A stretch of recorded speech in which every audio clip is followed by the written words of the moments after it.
Welcome back. This is episode 2 of your favorite podcast, the Boxer Briefs podcast. I am your host, the Wild Man. I'm Coles. It's a pleasure And to speak boxing with you all, we are particularly pumped, you, Wild Man. particularly me as well. We are pumped to be back here, episode 2, round 2. We got a lot to talk about, busy time in boxing. Before we dig into it, we want to give a shout out to some of our sponsors. First off, we want to thank Mateo over at Gula Studio, at Gula Studio on Instagram or gulastudio.com. He hooked us up with this awesome logo, which you can see down below. Super pumped about it. It's really brought the brand to life, and we're really excited to have it. Really appreciative for Mateo for helping us out. Definitely go check his Instagram page out at Gula Studio, GULLASTUDIO, for all of your lettering, branding, logo needs. He can do it all, and he does it dang well, as you can see. And my man, Cambridge Sage, go to Cambridge Sage for all your real estate needs in the Boston area. Follow Cambridge Sage at Cambridge Sage on Instagram. Why stop at Boston? He'll help you all over the state. He will. He's mainly out of Boston, but he'll look for him other places too. Mainly out of Cambridge, but yeah. Calls. I'm pumped up. I'm all juiced up. I just watched Creed 2. I just finished watching it 10 minutes ago. I'm ready to go. I'm ready to get in the ring myself. I'm already in the ring on camera. Tomorrow's Thanksgiving, one of the greatest holidays of the year. Going to be a little bit different this year, but excited nonetheless to have a socially distanced meal with the family. What's your favorite part of the day? It has got to be the Thanksgiving Day sandwiches after dinner, 8:30, 9 o'clock on the couch. Oh, sure. Little dinner roll, followed by some cranberry sauce, stuffing, little mayonnaise, of course, some turkey, chips on the side, tall glass of milk. That's my favorite part. Give me an oh, sure. Oh, sure. Oh, sure.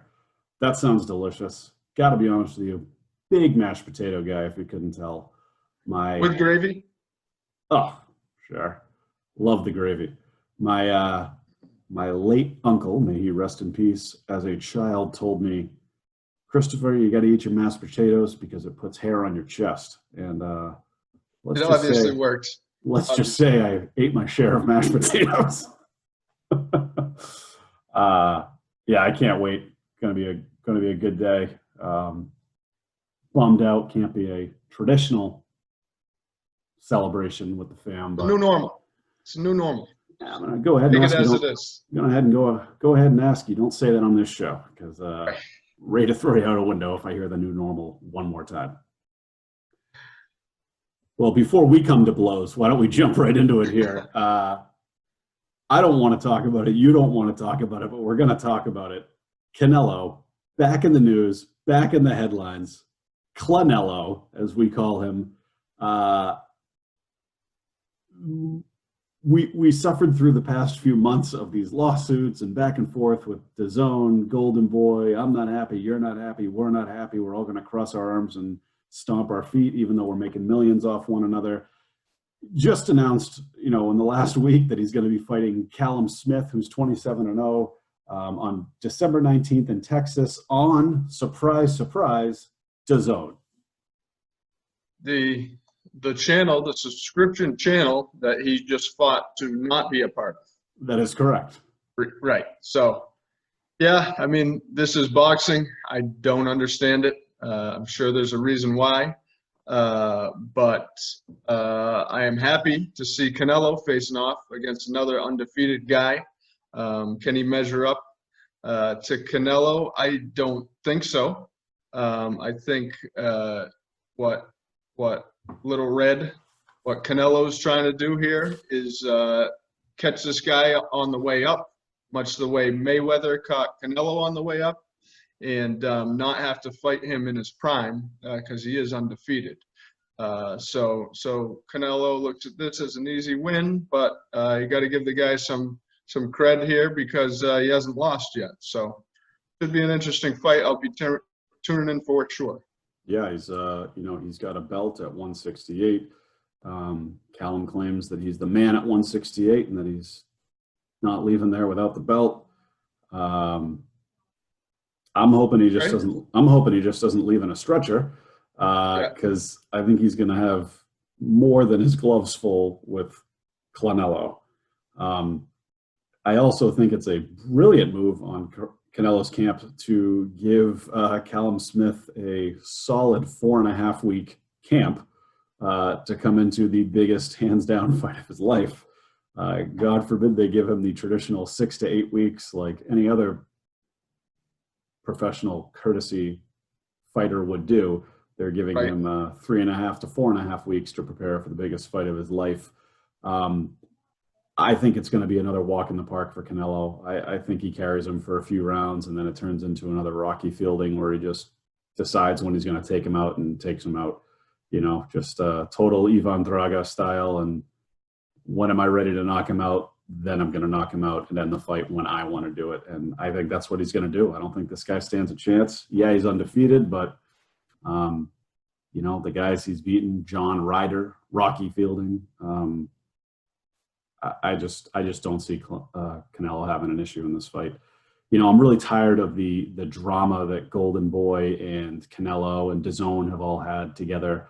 I've seen enough drama, and all I want now is a big drama show. I want to see Canelo. I want to see Triple G. I want Trilogy. I want him back in the ring. No draw. Big drama show. Big with 3 G's drama show. We all want to see it. Triple G's 38 years old. He's 41-1 at this point. He wants the fight. Canelo keeps going back and forth, but the behind the scenes is that he's telling people he doesn't want to fight. The whole reason that you and I even subscribed to DAZN was because we wanted to see this fight go down in the Trilogy, and so far we've been let down pretty dramatically. I mean, it's also the whole reason why Triple G signed with DAZN. He basically followed Canelo there in hopes of getting the third fight, and when Triple G showed up on the scene, Canelo no longer wants that fight, and he would like to, go up in weight and fight at 168 pounds.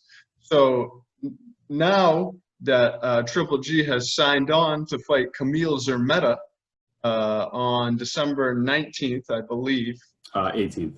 18th, excuse me. It's the day before Canelo's fight, actually. Okay, so December 18th, well, Canelo says, okay, I'll fight Triple G now. So Canelo's certainly a guy that's, willing to, play some head games with his opponent. Are we going to see the big drama show, Canelo Triple G 3? I vote yes. I say yes, September. They're going to make it happen. They have to make it happen. And I'll be very excited to see that fight when it comes. I say let's run it back on Cinco de Mayo. Let's get these guys back in the ring. I don't need to wait till December till Triple G's 39 years old, knocking on 40's door. Hey, knocking on 40's door. I want to see him get in the ring May. Let's settle this. Triple G, we know he's on his back 9 right now. Yeah. I want to see it get done. I think Triple G's got one war left in the tank. And by golly, I'd like to see him go out on his high horse from that fight. Yep, absolutely. I'd love to see it in May. Realistically, I think we'll see it in September. But hey, if it comes in May, I'll be raising my Corona to that. I can tell you that. I'm Cinco de Mayo. I might even raise a Tecate. We'll see what happens. Speaking of fighters with their one last war left in the tank, let's flash back to the late 80s, early 90s, and watch a little Iron Kid Dynamite Mike Tyson this weekend. Now you're going way back. I'm throwing it way back. In the 80s and 90s, you couldn't even say the word boxing without Mike Tyson's name being mentioned alongside with it. No matter who you spoke to, whether they were a fan or not, it was boxing, Mike Tyson. That's all people talked about when they talked about boxing. Of course, there were other elite fighters at the time, but you did not mention the sport without his name coming up after it. He was one of the most ruthless guys in the ring. He's the reason I even got into boxing. I loved watching him as a kid, obviously, more in the 90s and obviously now seeing all the highlights that you want on YouTube. But I mean, the guy hasn't fought since 2005. It was not a very Iron Mike performance against your homeboy, Kevin McBride. But he's got his work cut out for him this weekend with none other than RJJ, Roy Jones Jr., who last fought in 2018. And while he has definitely lost a step, didn't look too bad in the final years of his career. Tyson is obviously one of the most iconic boxers of all time, has had some of the most iconic fights of all time, for good or for bad. If we should mention Evander Holyfield here. Hey, I'm about to give you an earful. Huh? I think I'm going to protect myself at all times.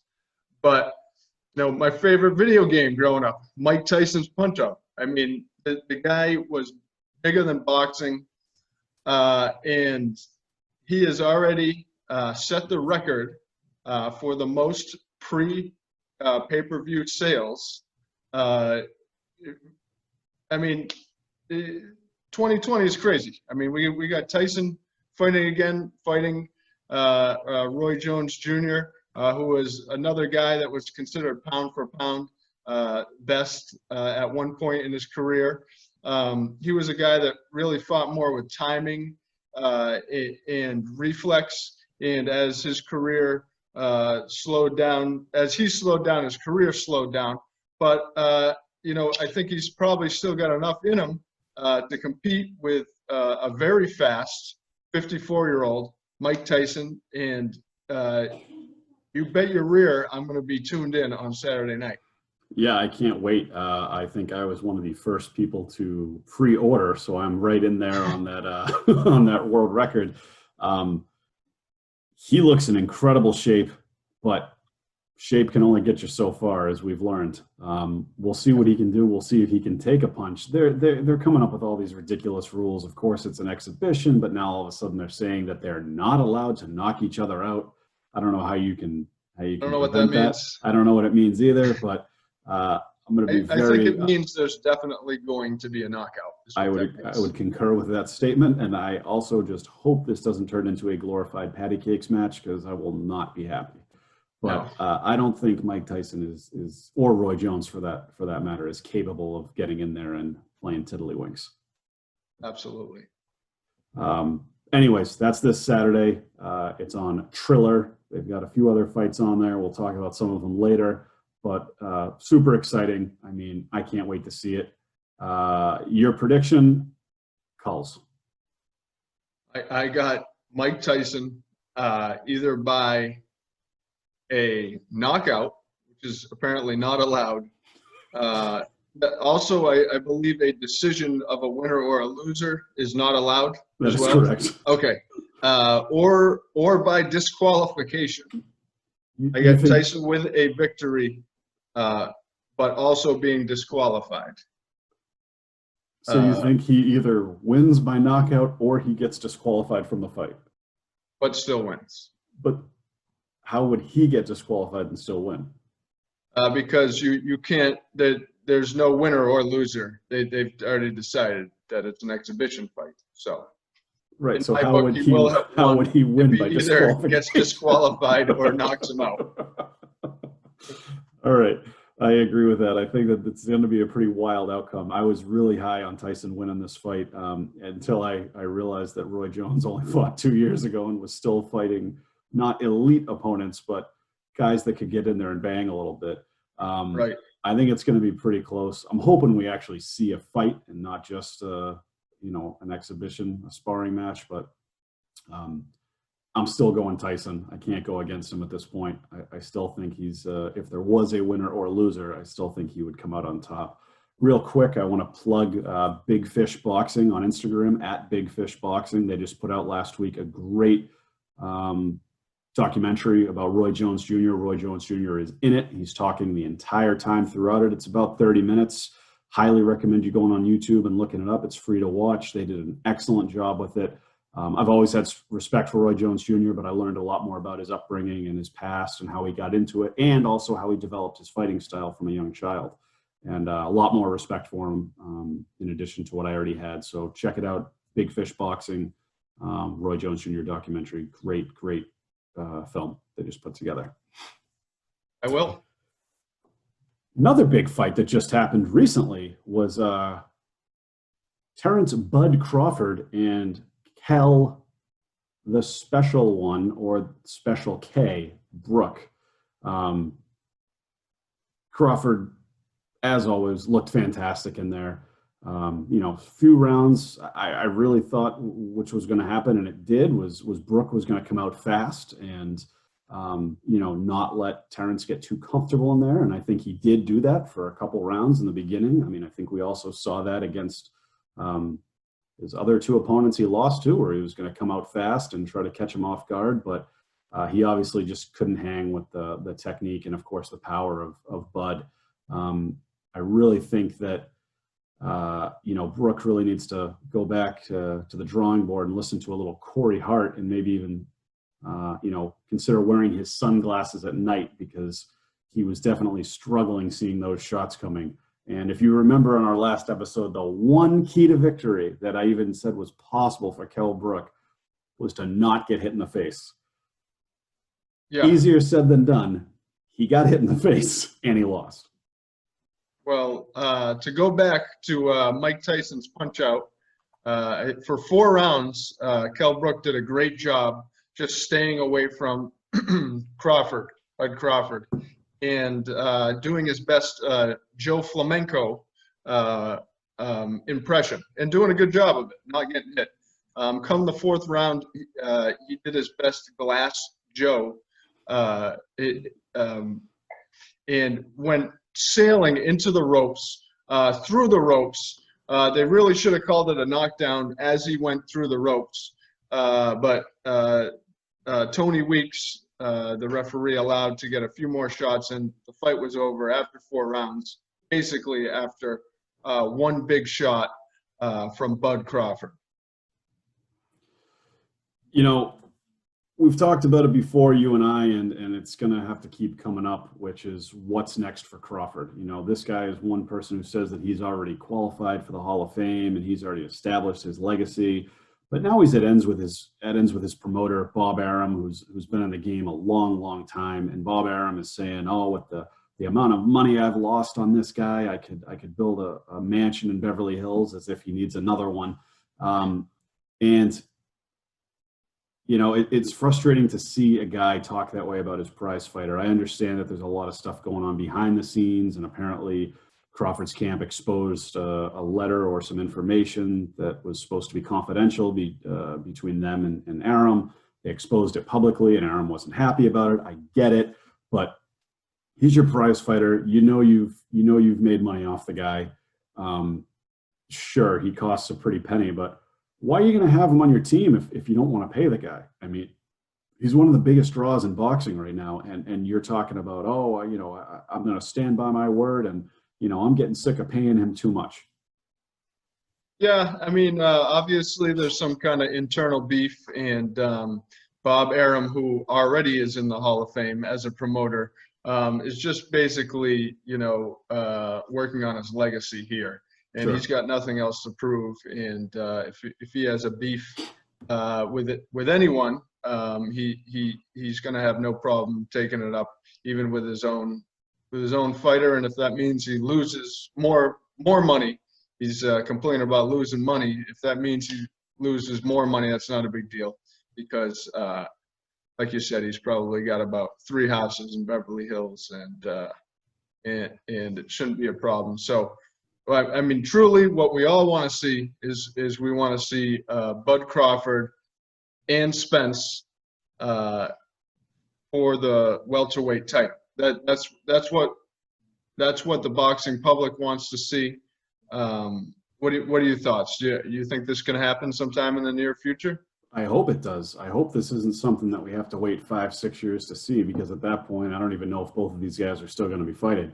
I Right. hope it's not a Mike Tyson, Roy Jones Jr. thing where we learn about it 30 years after their prime. But I agree with you. I think we need to see. I think boxing needs Bud Crawford versus Errol Spence Jr. realistically, and I think they need it in the next year. I really do. I think Bud Crawford has to leave Top Rank.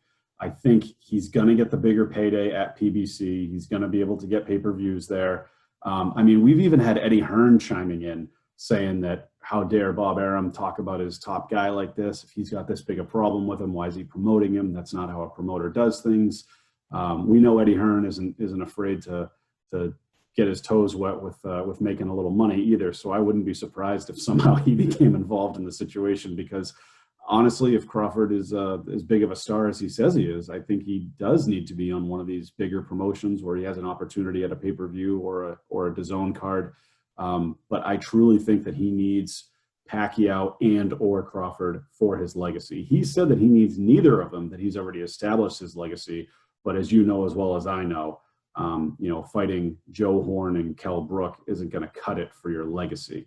We need to see a little bit more out of you. We need to see a Pacquiao. We need to see a Spence fight, and we need it soon. I think he needs both of those guys in the next couple of years to really establish his legacy. I'm not saying he hasn't established himself as an elite fighter and as a top pound for pound guy, but he needs one, if not both of those opponents to really set himself apart from the rest of the class, because Spence has said he wants the fight. I don't think Spence is backing away from it. I don't think, Premier Boxing Champions and Al Heyman are backing away from it. I think they're ready to sit down and do some work. I think Top Rank just keeps recirculating a lot of their fighters against each other to keep things easy and keep things less expensive. But I truly feel that he does need that fight, Spence Crawford.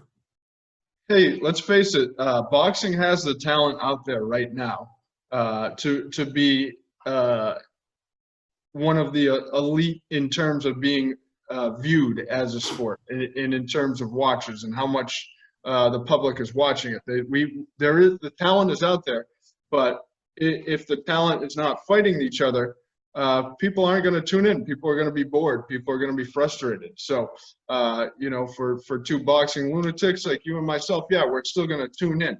But in order for boxing to be, back in front of the average home, guys like Spence and Bud Crawford, they have to fight.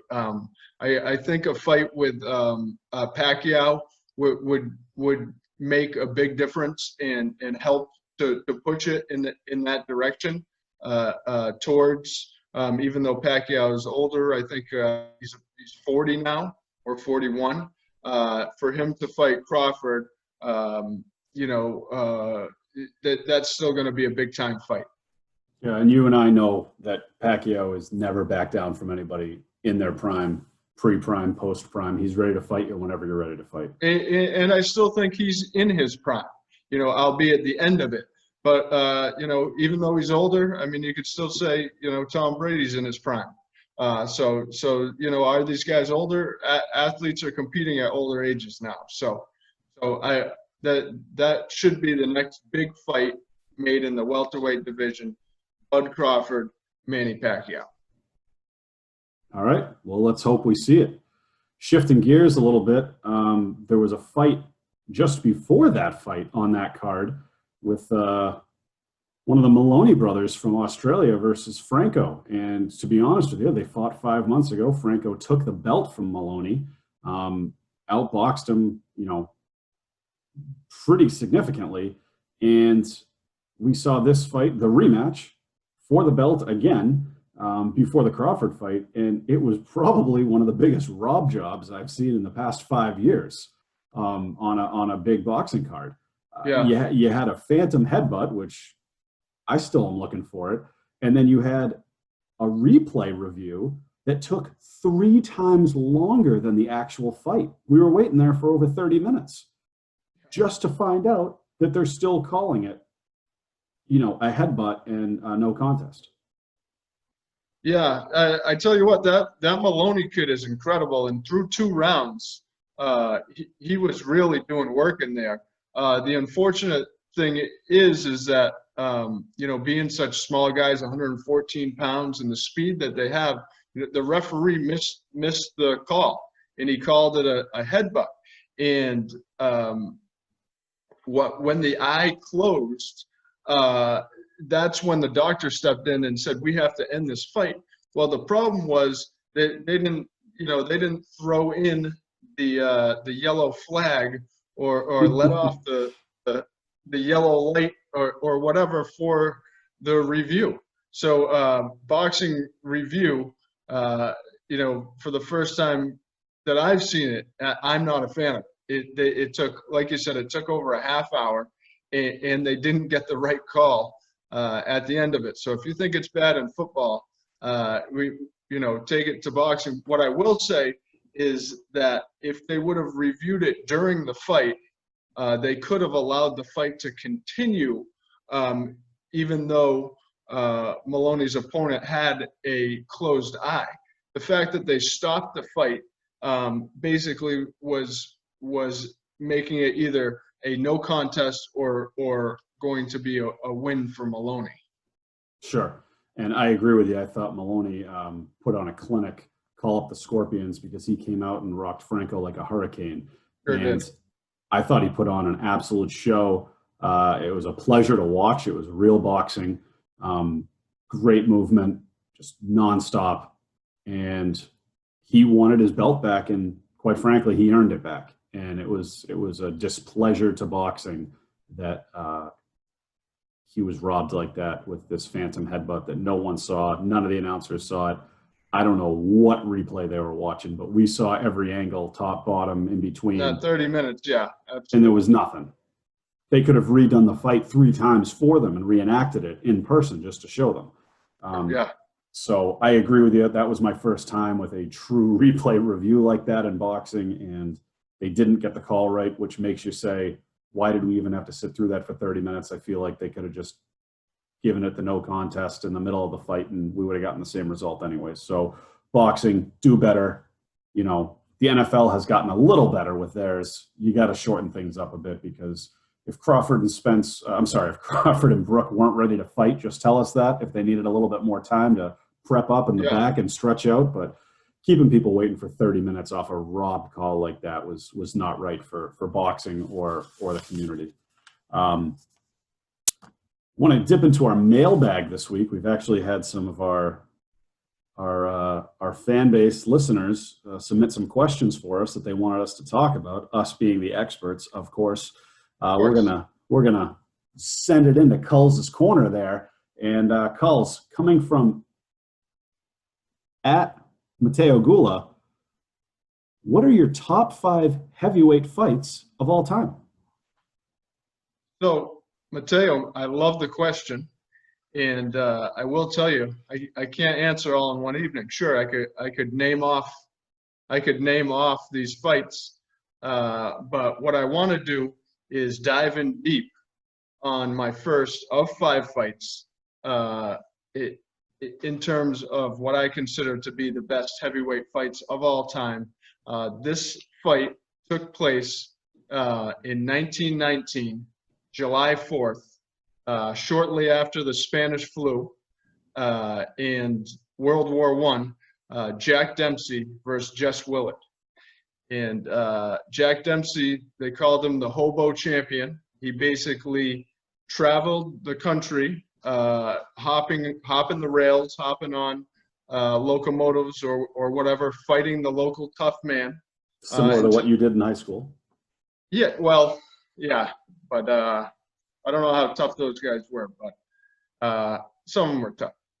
But when he got enough of a reputation, he was able to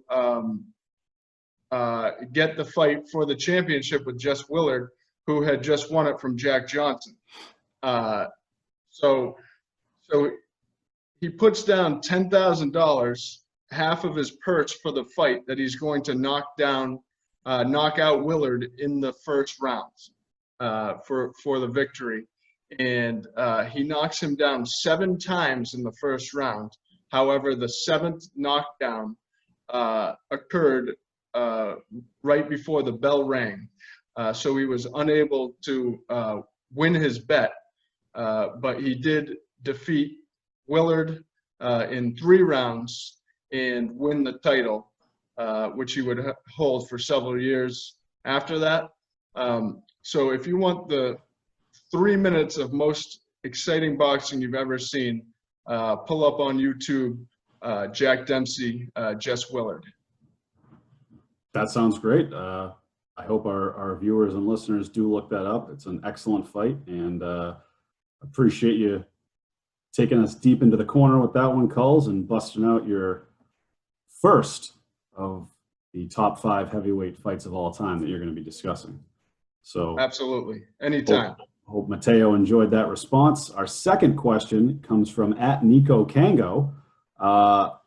Do you feel that the rise in YouTube boxers is helping or hurting the sport of boxing? Whoa. Coming out swinging right off the bat. I like it, Nico Kango. I really feel that it's a twofold question, and I don't think it's as black or white, yes or no, as easy as one might think. I think that YouTubers getting into the ring, training and bringing their viewers to watch real boxing cards is good for the sport, because I think it's exposing more people to become fans of the sport. You and I both know that these YouTube fights, so to speak, like the one that will be on the Tyson card this weekend of Jake Paul versus your boy, Nate Robinson, former slam dunk champ. Former Celtic. I think it's a lot more than just getting ripped up in the gym for a few months with some celebrity Hollywood trainers and getting in there and swinging your head off. I think it brings more people to watch boxing, which is great for the sport. I think you can pull in some more casual and hopefully more true boxing fans as they learn more about it. But I also think that it paints boxing in a bad picture, and that people feel that anyone now can just hop in the ring and be a pro fighter. We're seeing guys with 0-0 records who are getting in the ring and making millions of dollars in one fight. And you and I both know that, there are some heavyweight champions out there. Is that our end game, by the way? Is that our goal for being on social media and the podcast, just to get $1 million fight? I think you and I have already built up the fan base and viewership alone, that if we got in the ring right now, you and I would easily pull 5 to 10 mil each, easily. Okay, yeah, so we should probably get that squared away. I think sooner rather than later. I think we keep milking some more fans and get that 5 to 10 up to a 10 to 20 mark, and then we can talk.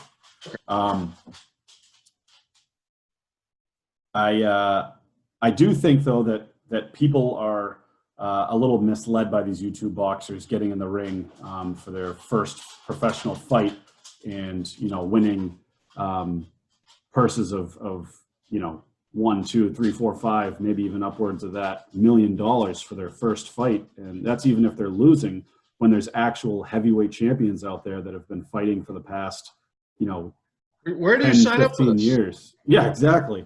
There's heavyweight champions with belts that have fought for 10 to 15 plus years and have fought in main events for heavyweight belts and made under 20 grand for one fight. And then we're seeing other guys that aren't belt holders who are on main event cards on ESPN, Showtime, Premier Boxing Champions, on Fox or Showtime. And some of these guys in main events are making $5,000. And they're fighting sometimes once a quarter, sometimes even less than that. And it's not always their fault, because they can't always get fights lined up as much as some of these guys want to. So I think that it's twofold in that, one, yes, it is good for the sport and that it's bringing a larger fan base, more people to be exposed to it. Two, I think it's bad for the sport because it's giving people unrealistic expectations on what it takes to be a professional boxer and how much these people should be getting paid. Agreed. All right, let's move over into our final segment now and discuss our fights to watch out for on the horizon. First up, we've got a great slugfest coming up Friday night on DAZN with Danny Jacobs, the Miracle Man, versus King Gabriel Gabe Rosado.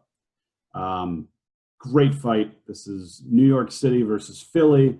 This is, the Miracle Man who beat cancer versus Gabe Rosado, who is just a tough, what. He's been in there with some of the best in the division at 160 and 168.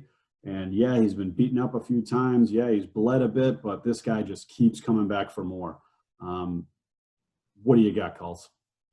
I tell you what, I'm excited to watch those guys. My fandom for some of those guys come from watching Daniels fight Canelo, watching Daniels fight Triple G. I actually watched that in person out in at Madison MSG, right in Daniel's backyard. And I tell you what, even though I'm a huge Triple G guy, it was hard not to pull for Daniels a little bit, who's fighting in his home New York crowd. I had the pleasure to briefly meet Daniels out at the Boxing Hall of Fame, real gentleman. And Rosado, who's just a blood and guts sort of guy, especially when he was fighting Triple G. In his fight, in his face was, seemingly covered in blood, but he just kept fighting. So two guys that are willing to slug it out. They may not be at the absolute elite level, but they are, two top 10 guys, two of the best in their division. Yeah, I agree with you. They talked a little bit of smoke throughout the past year. Danny Jacobs says this fight is just a stepping stone, and that Rosado means nothing. It's not even something that's going to launch him further into his career, because he says he's already fought the top guys. Rosado is a bit of a journeyman, but he still keeps getting big name fights. This is the type of fight I get excited about, because Rosado's the type of guy that's got a puncher's chance in every fight that he's in. And you're going to have to put him to sleep to get him to leave the ring if he's not coming out victorious. So that's one of those fights that you and I get excited about as boxing fans. It may not have the big marquee matchup that your AJs or your Tyson Furies or your Crawfords or Canelos. I keep calling him that now. But this is one of those fights where, like you said, we got a blood and guts guy. We got a guy that just he's beaten cancer for Lord's sake. So this is going to be a slugfest, and I think we're going to be in for a show. Definitely got to side with Jacobs as the favorite. I can agree with that, but I never sleep on Rosado, and I still think he's gonna make him work if Jacobs is to leave the ring with a W. Speaking of Friday night, the co-main event was actually going to be your favorite gentleman from Providence, Rhode Island, Demetrius Boo Boo Andrade. Was going to be fighting against Dusty Harrison at 168. So obviously Boo Boo's got a belt at 160. He was going up to 168 for this fight, test the waters a little bit. A lot of people thought that Dusty Harrison was going to have trouble making weight, and the fight actually was canceled in the last week, but it wasn't due to weight. It was due to Dusty Harrison, unfortunately, testing positive for corona. Hopefully he's all right, and hopefully he recovers quickly and smoothly without any hiccups, and best wishes out to him and his family. But I was looking forward to seeing Boo Boo get back in the ring. He's one of these guys that you've been hearing about him for years. He was an Olympian, and he keeps saying that he's the most avoided fighter in boxing. He hasn't had that big name fight yet that really is going to solidify him as an elite guy. He's a great fighter. You and I had the pleasure of seeing him fight previously in person, but he's got to be a little bit more active with these fights and not waiting, 10, 11 months in between. Yeah, I think Boo Boo is avoided to some extent. To call himself the most avoided boxer out there right now is a bit of a stretch. But I'm pulling for him. Seen him in a couple of his recent fights, and he's the local guy. He's a neighborhood guy. He's from Providence, neighborhood guy, and I think he's been wise with his career in not, necessarily fight guys that would expose him or make him look bad, unless it's going to be for a big payday against a guy like Canelo or Triple G. So yeah, I'm certainly pulling for him and looking forward to his next fight. Unfortunately, this one got canceled on Friday. Yeah. And then finally, the last fight, obviously we've talked about the Tyson Jones fight already, but the last fight we're going to talk about upcoming this weekend is one that I personally have been waiting 2 to 3 years for in the making. It is a British heavyweight matchup. So it'll be on around Saturday afternoon, Eastern Standard Time in the U.S. on. We get the replay? Will we get a replay? We'll get it live. We'll get it live Yeah. on ESPN Plus with the, it's co-promoted by Top Rank over there. So it'll be on the ESPN Plus card. It is what I would call the most iconic rock'em sock'em robot fight of all time. We've got the 23-year-old 15-0 Triple D Dynamite Daniel Dubois taking on the Juggernaut Joe Joyce, 11-0. He's the Juggernaut, 11-0, 35 years old, former Olympian. These dudes have bad blood. They've fought on the same card a few times. They've talked to each other face-to-face, social media. They've been building this fight up for years, and this is really going to solidify who the next big name heavyweight is to come up in England. Joe Joyce at 35 years old got into his professional career very late and is older than, 2 British heavyweight champions out there right now, AJ and Tyson Fury. So the only 2 actually heavyweight champions out there. So he's really got to start picking things up. So he has to make a statement if he's going to move his career along quickly with this fight against Dynamite Daniel Dubois. I personally am taking Triple D, Dynamite Daniel Dubois, knockout, 6th round. I think this kid is too big, too strong. These guys are both come at you type of guys. They're not going to be shying away. We're not going to be seeing too much of any crafty defense. It's going to be big haymakers. I can't wait. I'm calling it Triple D, 6th round knockout over the Juggernaut. What are you thinking, Coles? Well, I think I got to take the Juggernaut, and for the simple reason that it's the Juggernaut. And so as much as I love Triple D and would like to see him advance in his career, it's the Juggernaut. You're not going to beat the Juggernaut. So you know who I'm backing, and it'll be fun to watch that one with you because we're on opposite sides here. Yeah, I agree with you. I will bet you a slice of pizza on that fight. Gentleman's bet. How about that? Pepperoni? Sausage and pepperoni. Sausage and pepperoni. Throw some peppers and onions in there. Let's make it the works, baby. That can be if you win, but I'm going for a sausage and pepperoni super slice from Cumberland Farms. Okay. All right. It's on. Virtual handshake. It's on. All right. I'm calling Triple D. You're calling Joyce. That about wraps things up for us for this round 2, episode 2 of the Boxer Briefs podcast. Huge week for boxing, huge month coming up. We want to wish everyone a very happy Thanksgiving. Hope you get to spend some time with your family. If you can't, hope you get to speak with them and enjoy yourself as best you can with all the circumstances that we're under right now.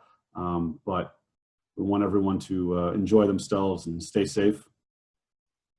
Happy Thanksgiving, folks. We'll see you soon. And remember, keep those hands up. Keep fighting. Let's go. Right? Wrong.